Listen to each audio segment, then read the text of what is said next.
There's a wave of anti-Semitism today. All over the world, look at the protests about standing with Palestine.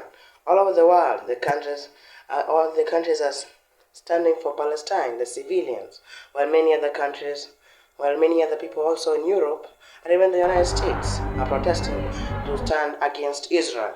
Is this a good thing or a bad thing? Before we enter the video, look at the speech that the Israeli Prime Minister Benjamin Netanyahu released yesterday. What's happening on America's college campuses is horrific. Anti-Semitic mobs have taken over leading universities. They call for the annihilation of Israel. They attack Jewish students. They attack Jewish faculty. This is reminiscent of what happened in German universities in the 1930s. It's unconscionable. It has to be stopped. It has to be condemned, and condemned unequivocally. But that's not what happened. The response of several university presidents was shameful. Now, fortunately, state, local, federal officials, many of them have responded differently, but there has to be more. More has to be done. It has to be done not only because they attack Israel, that's bad enough. Not only because they want to kill Jews wherever they are, that's bad enough. It's also, when you listen to them, it's also because they say not only death to Israel, death to the Jews, but death to America.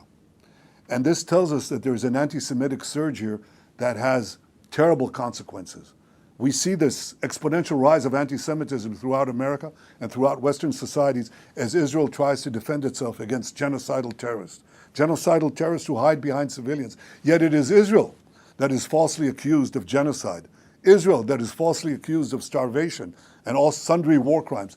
It's all one big libel, but that's not new.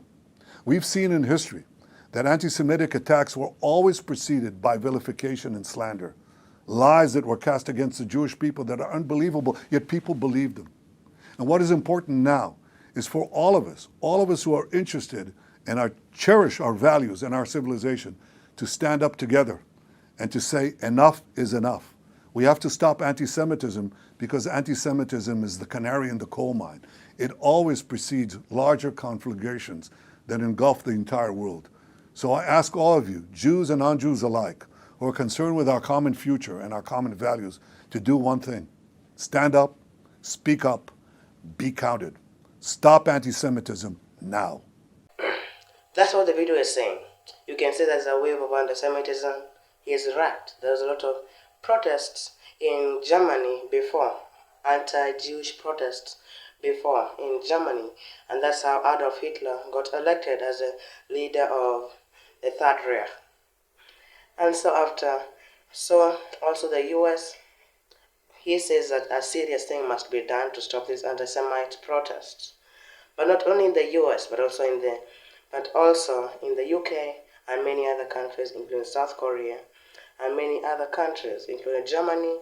People breaking through the German Chancellor's speech as then to bring the anti-Semite slogans of war and terror.